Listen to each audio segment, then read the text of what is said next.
An LCR series circuit with a resistance of 100 ohm is connected to a AC source of 200 volt and angular frequency is 300 radian पर second. एक LCR series circuit है, ठीक, और resistance दिया है, उस resistance उसके अंदर जो है वो 100 ओम का है। AC सोर्स के बारे में दिया है, RMS वोल्टेज 200 वोल्ट है, एंगुलर फ्रीक्वेंसी 300 है, ठीक। कह रहे हैं when only the capacitor is remove, जब उसमें से कैपेसिटर रिमूव कर देते हैं तो इसमें बचा क्या, उसमें बचा एक इंडक्टर और एक रेजिस्टेंस, और सोर्स आपका वही 200 वोल्ट, RMS वैल्यू है 200 वोल्ट, और फ्रीक्वेंसी दी है 300 रेडियन पर सेकेंड, रेजिस्टेंस 100 ओम दिया हुआ है। तो जब कह रहे हैं when only capacitor is remove the current lags behind the voltage by 60 डिग्री, फेज एंगल दिया है आपको, करंट पीछे हो जाएगी, डेफिनेटली इंडक्टर है, इंडक्टर में करंट पीछे होती है, कितना 60 डिग्री, ठीक। तो क्या यहाँ से हम एक्सएल फाइंड कर सकते हैं, कितना होगा ये एक्सएल या एल कुछ ही फाइंड कर सकते हैं, तो ज़रा देखते हैं। 10 फाई जो होगा वो आपका होगा एक्सएल बाई आर, 10 फाई 1060 होता है √3 is equal to XL by R, कितना आर आपको पहले दे दिया 100 ओम, तो यहाँ से हम एक्सएल फाइंड कर सकते हैं, इंडक्टिव रिएक्टेंस 100 √3 ओम। यहाँ से चाहो तो आप एक्सएल को ओमेगा एल लिख के एल की वैल्यू भी फाइंड कर सकते हैं, ज़रूरत पड़ेगी तो वो फाइंड करेंगे, ठीक। उसके बाद अगले स्टेटमेंट में क्या कह रहे हैं, when only inductor is removed, सिर्फ अगर इंडक्टर रिमूव करेंगे तो करंट लीड करती है वोल्टेज को 60 डिग्री से, तो अब बचा क्या उसमें, अब बचा उसमें सिर्फ कैपेसिटर और रेजिस्टेंस, वही सप्लाई है आपकी। अब करंट लीड कर रही है, करंट डेफिनेटली लीड कर रही है क्योंकि कैपेसिटर है, तो करंट कितनी डिग्री से लीड कर रही है, 60 डिग्री से, तो फिर से ज़रा 10 फाई लगाते हैं, 1060 लिखते हैं, 1060 कितना होगा, 1060 होगा XC ओवर R, तो 1060 √3 XC ओवर R आपका 100, तो यहाँ से कैपेसिटिव रिएक्टेंस भी 100 √3 आ रहा है, इसका मतलब XC भी वही है, XL भी वही है, तो अगर जब ये तीनों लगे होंगे, जब ये तीनों लगे होंगे तो सिस्टम रेजोनेंस पे होगा, क्योंकि जब तीनों सीरीज में लगे हैं और XC XL बराबर हैं तो सिस्टम किस में होगा, रेजोनेंस पे, और रेजोनेंस पे सिस्टम ऐसे वेव करता है जैसे प्योरली रेजिस्टिव सर्किट हो। तो एवरेज पावर डेसिपेशन अगर पूछा जाएगा रेजोनेंस पे जब तीनों ही लगे हुए हैं, तो फॉर्मूला क्या होता है, VRMS into IRMS into cos phi. अभी अगर ये प्योरली रेजिस्टिव सर्किट है तो कॉस फाई की वैल्यू तो हो जाएगी 1, VRMS आपको दिया ही था 200 वोल्ट, और IRMS कितना होगा, तो IRMS होगा VRMS अपॉन अपोजिशन, अपोजिशन इस केस में सिर्फ और सिर्फ रेजिस्टेंस के बराबर होगा क्योंकि रेजोनेंस पे है, तो कितनी कितनी पावर डेसिपेट होगी, average power 400 what. So your answer will be D part. A virtual current of 4 ampere and 50 hertz flows in an AC circuit containing a coil. The power consumed in the coil is 240 watt. Virtual current मतलब RMS current, virtual voltage मतलब RMS voltage, तो RMS current कितनी flow हो रही है, 4 ampere, और जो power consumed हो रही है कॉइल में वो 240 वाट है, एवरेज पावर होगी। तो एवरेज पावर अगर सिर्फ कॉइल प्योर इंडक्टर होगा तो एवरेज पावर कंज्यूम्ड 0 होती है, लेकिन यहाँ पे एवरेज पावर आ रही है, इसका मतलब कॉइल जो है वो प्योर कंडक्टर नहीं है, उसमें कंडक्टर का भी कॉइल जो है वो प्योर इंडक्टर नहीं है, उसमें इंडक्शन का भी एलिमेंट है और रेजिस्टेंस का भी एलिमेंट है, उसके अंदर एल भी है और उसके अंदर आर भी है, कंडक्टर नहीं इंडक्टर, ठीक। तो जब कॉइल में 4 एम्पियर RMS करंट फ्लो हो रही है 50 हर्ट्ज पे, तो जो पावर कंज्यूम्ड है वो आपको 240 एवरेज पावर होगी, डेफिनेटली 240 वॉट दी हुई है, ठीक। फिर कह रहे हैं if the virtual voltage across the coil is 100 volt, जो वर्चुअल वोल्टेज लगाया गया है, AC वोल्टेज लगाया होगा तो उसकी जो RMS वैल्यू होगी वो आपको दी गई है 100 volt.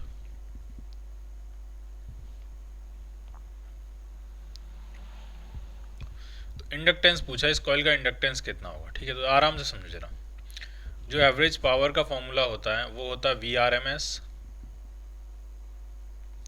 Into IRMS into power factor cos phi. VRMS average power दी है 240 VRMS आपको दिया हुआ है 100, IRMS दिया है 4, और जो पावर फैक्टर होता है वो होता है R/Z। पावर फैक्टर क्या होता है? R/Z। तो एक इक्वेशन तो ये बन गई। दूसरी इक्वेशन IRMS जो होगा वो आपका होगा VRMS/Z। सेकंड इक्वेशन ये भी तो होगी। RMS current is equal to RMS voltage upon net opposition. Net opposition impedance होता है Z। तो IRMS आपको दिया 4, VRMS आपको दिया 100। तो यहाँ से हम पूरे सर्किट का नेट इम्पीडेंस फाइंड कर लेंगे Z। Z कितना आ जाएगा? Z आ जाएगा आपका 25 ओम। Z की वैल्यू यहाँ पुट करके हम R फाइंड कर लेंगे। R कितना आ जाएगा? तो जरा R फाइंड करते हैं। तो Z की वैल्यू कितनी पुट कर देते? 25। तो Z को हटा के इसी इक्वेशन में 25 यहाँ पुट कर दिया।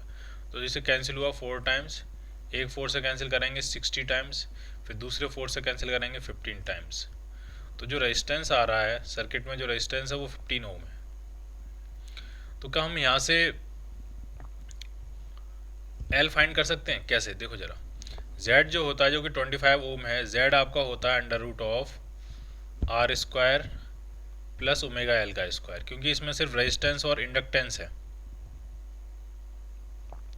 Z का स्क्वायर यानी 25 का स्क्वायर इक्वल टू R² यानी 15 का स्क्वायर प्लस ओमेगा L का स्क्वायर। ठीक। तो ये ओमेगा L यहाँ से कितना आ जाएगा? तो ओमेगा L का स्क्वायर जो आपका आएगा वो हो जाएगा 625 माइनस 225 यानी 400। तो ओमेगा L जो आएगा आपका वो आ जाएगा 20। ओमेगा दिया है, फ्रीक्वेंसी 50 हर्ट्ज दिया, तो ओमेगा हो जाएगा 100 pi into L is equal to 20। तो जो इंडक्टेंस आ गया, कॉइल का जो इंडक्टेंस आ गया वो आपका आ गया 1/5 पाई हेनरी।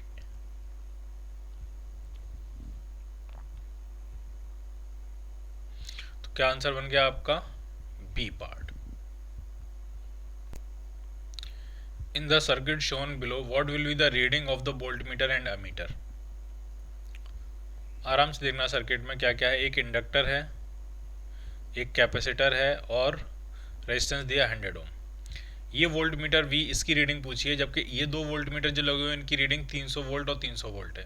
तो सीरीज में अगर L और C के अक्रॉस पोटेंशियल सेम हो, सीरीज में करंट तो वैसे ही सेम होता है और पोटेंशियल भी सेम हो, इसका मतलब XL किसके बराबर हो जाएगा?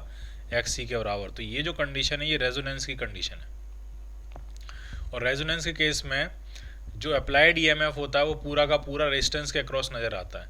तो रेजिस्टेंस के अक्रॉस जो वोल्टेज होगा, वोल्टमीटर लगाया उसकी जो रीडिंग होगी वो 220 वोल्ट होगी। जब कुछ नहीं लिखा है तो ये 220 वोल्ट RMS वोल्टेज होगा, और वोल्टमीटर भी RMS वोल्टेज ही मेजर करता है, 220 वोल्ट। अब क्या पूछ रहे हैं? ये वोल्टमीटर की रीडिंग होगी, अब पूछ रहे हैं करंट की रीडिंग कितनी होगी। तो जो करंट होगी, RMS ही बात करते हैं, RMS करंट, तो ये हो जाएगी RMS वोल्टेज अपॉन रेजिस्टेंस। पूरा का पूरा वोल्टेज जो है वो रेजिस्टेंस के अक्रॉस लगा हुआ है, पूरा का पूरा वोल्टेज जो है वो रेजिस्टेंस के अक्रॉस लगा हुआ है। तो कितना लगा है? 220 वोल्ट, और रेजिस्टेंस कितना? 100 ओम। तो RMS करंट कितनी फ्लो करेगी? 2.2 एम्पियर। तो आंसर आपका मिलेगा D part. A circuit contains resistance R and an inductance L in series. The alternating voltage V is equal to V0 sin omega t is applied across it. The current in resistance R and L respectively क्या होगी? ठीक है, आराम समझना है। Voltage जो apply किया हुआ है वो कितना? V0 sin omega t। Inductor और रेजिस्टेंस है। तो पहले आप मुझे बताओ, ये जो करंट होगी, तो करंट की मैक्सिमम वैल्यू कितनी होगी? तो करंट की जो मैक्सिमम वैल्यू होगी वो होगी EMF की maximum value V0 upon opposition Z। Z कितना होगा? Z हो जाएगा √R² प्लस ओमेगा L का स्क्वायर, ये मैक्सिमम करंट। और जो करंट होगी वो फेज में आगे होगी कि पीछे होगी? तो करंट जो है वो फेज में पीछे होगी, क्योंकि इसमें इंडक्टर है। इंडक्टर में करंट फेज में पीछे होती है, कैपेसिटर में करंट फेज में आगे होती है। कितना पीछे होगी? तो अगर हम फेजर डायग्राम बनाएं तो ये होता है R, इस तरफ होता है ओमेगा L, तो नेट Z आ जाएगा कहीं यहाँ बीच में इधर, तो ये होगा नेट Z। जिधर नेट Z होता है उसी तरफ करंट का फेजर भी होता है, और कितना फेज में पीछे हुई करंट? तो ये होगा फाई। तो जो tan फाई हो जाएगा ये आपका हो जाएगा ओमेगा L बाई R। तो करंट का अगर आप एक्सप्रेशन लिखोगे तो I is equal to I0 sine omega t minus phi. तो ये करंट का एक्सप्रेशन आएगा। और ढंग से समझना ये कौन सी करंट है, रेजिस्टेंस में पास होने वाली करंट कि इंडक्टर में पास होने वाली करंट। तो ये दोनों में से पास होने वाली करंट है, क्योंकि सीरीज में करंट सेम होती है, चाहे रेजिस्टेंस में पास होने वाली करंट हो या इंडक्टर में पास होने वाली करंट हो, सीरीज के केस में दोनों में से जो करंट पास करेगी वो सेम ही होगी। तो अलग अलग एक्सप्रेशन नहीं होंगे, सेम ही एक्सप्रेशन होंगे, और उनमें से कोई भी एक्सप्रेशन मैच नहीं कर रहा है। तो आंसर क्या बनेगा, D part, none of the above.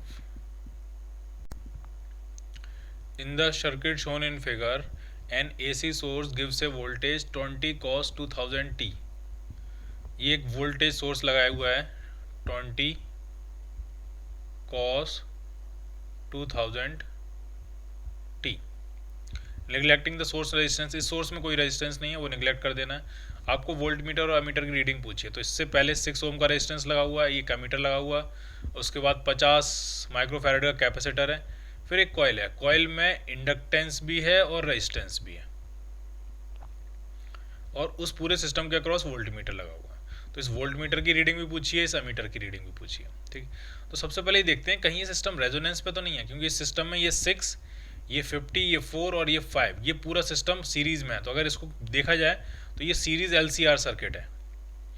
L कितना है 5 मिली हेनरी, C कितना है 50 माइक्रोफैराड, और R कितना है, R है आपका 4 + 6 10 ओम, ये 4 और ये 6 ये दोनों सीरीज में है, तो 10 ओम। ठीक, तो ये सीरीज LCR सर्किट है।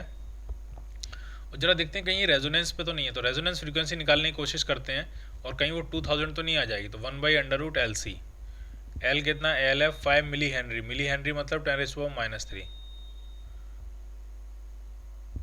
इंटू C कितना 50 माइक्रोफैराड, माइक्रो मतलब 10⁻⁻6। तो एक जीरो हटाएंगे तो 10⁻² हो जाएगा, 10⁻8 हो गया, -8 ऊपर जाएगा तो +8, अंडर से बाहर निकलेगा तो 10⁻4 अपॉन नीचे 25 का √5, तो ये 2000 ही आ जा रही है। रेजोनेंस फ्रीक्वेंसी 2000 ही है, और एक्चुअल जो फ्रीक्वेंसी गिवन है वो भी 2000। इसका मतलब ये सिस्टम रेजोनेंस पे होगा। ये सिस्टम किस पे होगा, रेजोनेंस पे। तो रेजोनेंस पे अगर होगा तो कैपेसिटर के अक्रॉस वोल्टेज और इंडक्टर, सिर्फ इंडक्टर के अक्रॉस वोल्टेज एक दूसरे को कैंसिल आउट कर रहे होंगे, नेट वोल्टेज जीरो होगा। तो इसमें जो करंट फ्लो करेगी वो ये मान के फ्लो करेगी कैपेसिटर और इंडक्टर है ही नहीं, सिर्फ और सिर्फ रेजिस्टेंस है।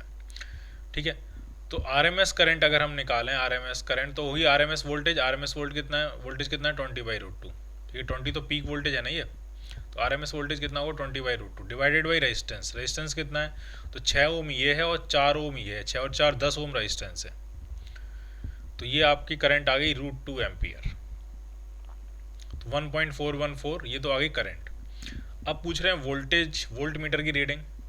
तो इस वोल्ट मीटर की जो रीडिंग होगी वो इंडक्टर और कैपेसिटर की वजह से नहीं होगी, सिर्फ और सिर्फ इस 4 ओम रेजिस्टेंस की वजह से होगी, क्योंकि इंडक्टर और कैपेसिटर का वोल्टेज जो होगा वो एक दूसरे के इक्वल और फेज में अपोजिट होगा, तो नेट वोल्टेज उनका जीरो हो जाएगा, नेट वोल्टेज में कॉन्ट्रीब्यूशन उनका जीरो हो जाएगा।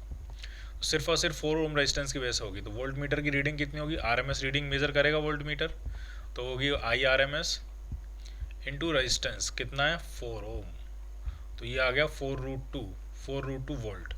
अप्रोक्सीमेट 1.414 पुट करोगे, 4 से मल्टीप्लाई करोगे तो 5.6 समथिंग आ जाएगा ये। तो वोल्ट मीटर की रीडिंग 5.6 वोल्ट, एमीटर की रीडिंग 1.4 या √2 ampere. C part. A pure resistive circuit element X, pure resistive circuit element मतलब सिर्फ रेजिस्टेंस होगा, when connected to an AC supply of peak voltage 200 volt gives a peak current of 5 ampere. इससे हम resistance find कर सकते हैं तुरंत। Peak voltage जो होगा वो हो जाएगा peak current into resistance R। तो यहाँ से जो रेजिस्टेंस है, क्योंकि प्योरली रेजिस्टिव एलिमेंट है, तो रेजिस्टेंस आ जाएगा 200/5 40 ओम। पहली लाइन का हिसाब किताब क्लियर। दूसरी line, the second circuit element Y when connected to the same AC supply gives the same value of peak current but current lags behind 90 degree.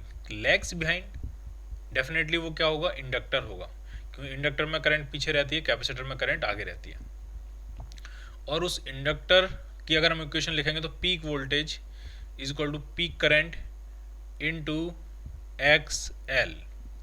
तो वही सप्लाई है, वही पीक वोल्टेज, वही पीक करंट आ रही है, but current phase में 90 degree पीछे। तो ये तो पता लग गया इंडक्टर, और इंडक्टर का इंडक्टिव रिएक्टेंस XL भी कितना होगा, वही पुराना आर के बराबर 40 ओम, क्योंकि वी नॉट की वैल्यू सेम है, आई नॉट की वैल्यू सेम है, तो एक्सएल भी सेम ही होगा 40 ओम। ठीक है, अब इनका कॉम्बिनेशन है एक्स और वाई का, सीरीज कॉम्बिनेशन। इसका मतलब एक इंडक्टर और एक रजिस्टर, इसका आर दिया 40 ओम, इसका एक्स एल दिया 40 ओम, सीरीज में कनेक्ट करके उसी सप्लाई के साथ कनेक्ट कर रहे हैं। तो पूछिए आरएमएस वैल्यू, करंट की आरएमएस वैल्यू। तो करंट की जो आरएमएस वैल्यू होगी वो होगी वोल्टेज की RMS value upon opposition. Voltage की आरएमएस वैल्यू कितनी होगी, तो 200/√2, क्योंकि 200 थी उसकी पीक वैल्यू, और अपोजिशन होगा जेड। जेड होता है √r² प्लस एक्सएल का स्क्वायर। तो देखते हैं जरा कितना आने वाला है, ये 200/√2, ये आ जाएगा 40√2। तो ये आपका आंसर बनेगा √2 200 100/40, दैट विल बी 5/2 एम्पियर। ये होगी RMS current, C part. A 50 hertz AC source of 20 volt is connected across R and C as shown in a figure. The voltage across R is 12 volt. The voltage across C के across voltage पूछा है। Net voltage कितना है, 20 volt. Resistance के across voltage कितना दिया है, 12 volt. तो कैपेसिटर के अक्रॉस VC पूछा है कितना होगा। तो जो नेट अप्लाइड वोल्टेज होगा E0, अगर हम पीक वोल्टेजेस की बात करें तो वो होगा √of peak voltage across resistance VR0 का square plus peak voltage across capacitor VC0 का स्क्वायर। तो पीक वोल्टेजेस में जैसी रिलेशन है वैसा ही रिलेशन RMS वोल्टेजेस में भी होगा। तो जो ERMS होगा वो आपका होगा √of रेजिस्टेंस के अक्रॉस वोल्टेज की RMS वैल्यू का VRRMS का स्क्वायर प्लस कैपेसिटेंस के अक्रॉस RMS वैल्यू VCRMS का स्क्वायर। तो जरा सारी वैल्यू पुट कर देते हैं। नेट वोल्टेज है 20 इक्वल टू होगा अंडर रूट ऑफ रेजिस्टेंस का यानी 12 का स्क्वायर प्लस VCRMS का स्क्वायर। ठीक है, VCRMS का स्क्वायर। तो दोनों तरफ आप स्क्वायर कर दोगे तो ये 400 हो जाएगा, ये 144 हो जाएगा, माइनस करेंगे 256 हो जाएगा, अंडर रूट लेंगे तो 16 वोल्ट आ जाएगा। तो कैपेसिटर के अक्रॉस RMS वोल्टेज कितना मिलेगा, 16 वोल्ट। एक कॉइल, एक capacitor and an AC source of RMS voltage 24 volt are connected in series. क्या क्या है, एक कॉइल है आपके पास, एक कैपेसिटर है और एक AC वोल्टेज है सोर्स और कनेक्ट कर रहे हैं। उसकी RMS वैल्यू कितनी दी है, 24 वोल्ट। ठीक, अभी कह रहे हैं भाई varying the frequency of the source the maximum RMS current 6 ampere observe कर रहे हैं। इसका मतलब रेजोनेंस पे जो करंट आ रही है वो 6 एम्पियर आ रही है। इसका क्या मतलब हुआ, रेजोनेंस पे इंडक्टर और कैपेसिटर का इफेक्ट तो एक दूसरे को कैंसिल आउट कर देते हैं। तो अगर इसमें कोई रेजिस्टेंस नहीं होता तो रेजोनेंस में इसमें इन्फाइनाइट करंट फ्लो होनी चाहिए, लेकिन करंट कितनी फ्लो हो रही है, 6 एम्पियर। तो डेफिनेटली इस इंडक्टर में जो कॉइल है उसमें एक रेजिस्टेंस भी होगा, और रेजिस्टेंस कितना होगा तो आराम से समझना। रेजोनेंस पे जो RMS करंट होगी वो हो जाएगी RMS voltage upon Z minimum, और Z मिनिमम R के बराबर होता है। तो करंट दिए 6 एम्पियर, RMS वोल्टेज है 24, रेजिस्टेंस R, तो रेजिस्टेंस R यहाँ से मिल गया आपको 4 ओम। रेजिस्टेंस के बारे में इंफॉर्मेशन मिल गई आपको। ठीक है, कह रहे हैं if this coil is connected to a battery of EMF 12 volt. अगर इसी कॉइल को, ये जो कॉइल है, इसका मतलब कॉइल में सिर्फ इंडक्टर नहीं है, उसके अंदर साथ में और क्या है, रेजिस्टेंस भी है, और इसको हम एक DC सोर्स के साथ कनेक्ट कर रहे हैं 12 वोल्ट की बैटरी के साथ। एंड इंटरनल रेजिस्टेंस 4 ओम, और उस बैटरी के साथ एक इंटरनल रेजिस्टेंस भी है यहाँ पे 4 ओम। अपना जो हमने निकाला रेजिस्टेंस वो भी कितना है, 4 ओम। तो मैक्सिमम करंट पूछिए, तो जब ये फुल चार्ज हो जाएगा, इंडक्टर के अंदर करंट मैक्सिमम जब होगी तब इंडक्टर ट्रांसपेरेंट हो जाता है। स्टेबल DC करंट के लिए इंडक्टर ट्रांसपेरेंट होता है, इंडक्टर कोई अपोजिशन नहीं देता। तो जो मैक्सिमम करंट होगी DC केस में, सैचुरेशन वाली करंट, तो 12 वोल्ट की बैटरी है और रेजिस्टेंस कितना है, तो 4 ओम तो उसका अपना इंटरनल है और 4 ओम कॉइल का रेजिस्टेंस है, तो टोटल कितना हो गया, 4 और 4 8 ओम। तो ये करंट मैक्सिमम आएगी आपकी 3/2 यानी 1.5 ampere, C part. In series LCR circuit voltage drop across resistance is 8 volt and across inductor is 6 volt and across capacitor is 12 volt. एक सीरीज LCR सर्किट है, ठीक है, इस तरह से बना लेते हैं।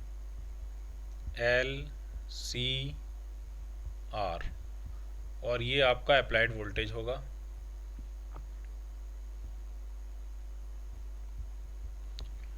ठीक है, ई नॉट। और तीनों के अक्रॉस वोल्टेजेस दिए हैं आपको, रेजिस्टेंस के अक्रॉस भी दिया है वोल्टेज, कैपेसिटर इंडक्टर के अक्रॉस भी दिया है, और कैपेसिटर के अक्रॉस भी दिया है। अब वोल्टेज ऑफ सोर्स के बारे में आपसे पूछ रहे हैं, सोर्स का वोल्टेज कितना होगा, कौन लीड कर रहा होगा, कौन लैग कर रहा होगा। तो जरा वोल्टेज वाला फेजर डायग्राम बनाते हैं, आराम समझना है, थोड़ा अलग करके बना रहा हूँ मैं, आराम से देखना कि इसमें जो भी करंट होगी, करंट तो सेम ही होगी क्योंकि सीरीज सर्किट है। तो सबसे पहले मैंने यहाँ पे करंट बना लिया। ठीक है, अच्छा मुझे पता करना होगा कि करंट फेज में आगे होगी कि पीछे होगी। तो आप ऐसे समझो, सीरीज में करंट सेम है तो जिसके अक्रॉस वोल्टेज ज़्यादा होगा उसी का डोमिनेंस होगा। कैपेसिटर के अक्रॉस वोल्टेज ज़्यादा है 12 वोल्ट। ठीक है, तो इसका मतलब XC जो होगा इस केस में XL से बड़ा होगा, क्योंकि करंट सेम है तो जिसका वोल्टेज ज़्यादा है उसका पोजीशन ज़्यादा है, तो XC बड़ा होगा XL से। इसका मतलब करंट जो है वो फेज में आगे होगी। तो अगर ये ई नॉट है, अप्लाइड वोल्टेज है आपका, या इस बार हम फेजर जो बनाते हैं चलो RMS में बनाते हैं। ठीक है, वैसे टेक्निकली वो गलत होता है, हमें मैक्सिमम वैल्यूज़ में भी बनाना चाहिए, लेकिन जो रिलेशनशिप मैक्सिमम वैल्यूज़ में आएगी वही RMS में आएगी। तो चलो फेजर मैक्सिमम वैल्यूज़ में ही बना लेते हैं और फिर रिलेशनशिप को कन्वर्ट कर लेंगे। तो ये है अप्लाइड वोल्टेज। अब आपको पता लग गया कि XC बड़ा है, इसका मतलब करंट जो है फेज में आगे होगी। तो ये होगी करंट जो है I not, maximum value current की, ये फेज में आगे है, कुछ आगे होगी फेज में। ठीक है, अब जरा वोल्टेजेस बनाते हैं तीनों के अक्रॉस। तो रेजिस्टेंस के अक्रॉस जो वोल्टेज होता है वो करंट के साथ फेज में होता है, तो VR तो आपका इधर ही होगा, ये तो बन गया VR।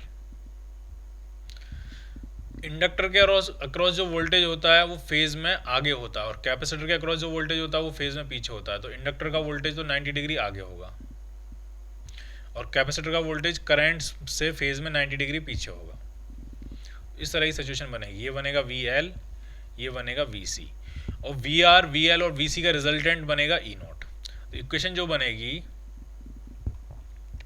Under root of VR का स्क्वायर, ढंग से देखा जाए तो VR रेजिस्टेंस के क्रॉस वोल्टेज की ये मैक्सिमम वैल्यू है, तो ये VR नॉट है, ये VL नॉट है, और ये VC नॉट है। तो VR नॉट का square plus VC not minus VL not का स्क्वायर, ये है इक्वेशन। तो ये इक्वेशन अगर मैक्सिमम वोल्टेजेस में है तो यही इक्वेशन आपकी RMS वैल्यूज में भी बनेगी।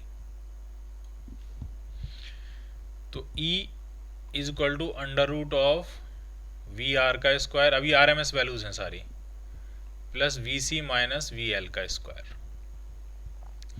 तो पहला जो क्वेश्चन है, पहला जो ऑप्शन है वो कह रहे हैं voltage of source will be leading the current.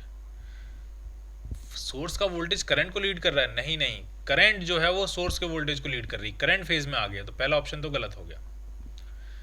ठीक, दूसरा ऑप्शन ये आएगा कितना, सोर्स का वोल्टेज RMS वैल्यू, तो VR जो है वो आपको कितना दिया था, क्वेश्चन में दिया है, रेजिस्टेंस के अक्रॉस वोल्टेज है 8, इंडक्टर के अक्रॉस 6 है, कैपेसिटर के अक्रॉस 12 है। तो रेजिस्टेंस के अक्रॉस 8 का स्क्वायर 64, प्लस ये 6 था, ये 12 था, 12 माइनस 6, 6 का स्क्वायर 36, तो ये हो गया आपका अंडर रूट 100 यानी 10 वोल्ट। अप्लाइड EMF की RMS वैल्यू कितनी होगी, 10 वोल्ट। ठीक है, अब जरा दूसरा ऑप्शन देखते हैं। कह रहे हैं voltage drop across each element will be less than the applied voltage. ऐसा नहीं है, अप्लाइड वोल्टेज की RMS वैल्यू है 10 वोल्ट, लेकिन कैपेसिटर के अक्रॉस जो वोल्टेज है वो 12 वोल्ट है, तो ये ऑप्शन भी गलत हो गया। Power factor of the circuit is 3/4, power factor, तो पावर फैक्टर जो cos फाई होता है आपका, वो आपका होता है R/Z। ठीक, क्लियर। अगर इसमें मैं RMS करंट से मल्टीप्लाई कर दूं ऊपर नीचे, IRMS into R, IRMS into Z। अब जरा बताओ ये क्या है, ये है VR,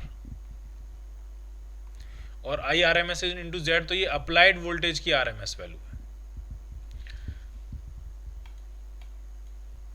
तो जो पावर फैक्टर आ रहा है VR कितना है, VR है 8, और अप्लाइड वोल्टेज कितना है 10 वोल्ट, तो ये आ रहा है 4/5, जबकि इन्होंने ऑप्शन में कितना दिया है 3/4, तो ये ऑप्शन भी नहीं मैच करा। तो आंसर क्या बन रहा है आपका D part, none of the above.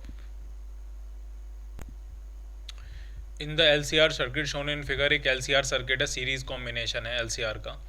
XC दिया है 20, XL दिया है 10, RB दिया है 10, applied voltage 400 sine omega t है। Correct, current will lead the voltage, current lead करेगा वोल्टेज कि वोल्टेज लीड करेगा करंट। तो देखो यहाँ पे किसका इफेक्ट डाल है, ऑब्वियसली यहाँ देखते ही पता लग रहा है XC बड़ा है XL से, कैपेसिटेंस का डोमिनेंस रहेगा तो करंट लीड करेगा वोल्टेज को, पहला ऑप्शन एकदम ठीक है। RMS वैल्यू करंट की तो पहले Z निकाल लेते हैं। Z कितना होता है, अंडर रूट ऑफ R का स्क्वायर यानी 100 प्लस XC माइनस XL का स्क्वायर, तो वो भी 100 हो जाएगा, तो ये 10√2 आ गया। RMS करंट, तो RMS वोल्टेज होगा 400/√2।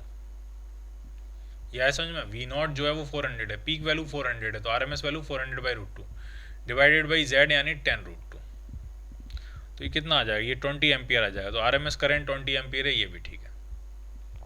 पावर फैक्टर, जो पावर फैक्टर होता है वो होता है cos फाई होता है R/Z।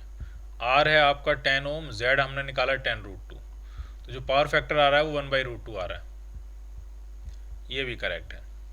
Voltage drop across register, तो RMS वैल्यू पूछी होगी, तो वोल्ट रेजिस्टेंस के अक्रॉस जो वोल्टेज ड्रॉप होगा वो होगी RMS current into resistance. RMS current I 20 ampere, resistance है 10 ओम का, तो 200 वोल्ट RMS वोल्टेज ड्रॉप हो जाएगा रेजिस्टेंस के अक्रॉस, तो ये भी ठीक है। तो इसमें सारे ऑप्शन ठीक है।